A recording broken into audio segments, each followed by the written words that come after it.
উপনিৰ্বাচনৰ ক্ষেত্ৰত কেনেকৈ সাজু হৈছে এইটো সভাপতিকে প্ৰমুখ্য কৰি CLP আছে আমাৰ নেতাসকল জয়ী হৈ আহিছে তেওঁলোকে হেতুত দায়িত্ব ল'ব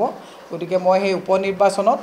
কোনে টিকেট পাব কাক দিব এইটো বিষয়ত মই বিশেষ নাজানো বা মই ভাগু লোৱা নাই কিন্তু যোনে পাব এই পাঁচটা সিট ৰাইজে জিকাবৰ কাৰণে ৰেডি হৈ আছে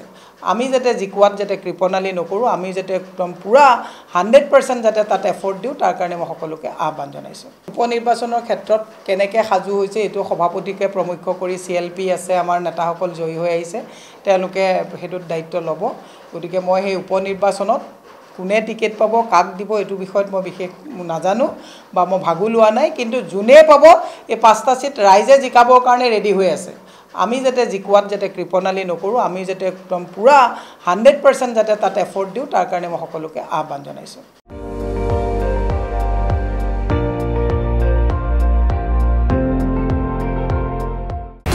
আপুনি চাই আছে ND24 সৰ্বশ্ৰেষ্ঠ নহয় সৰ্বোত্তমৰ দৌৰ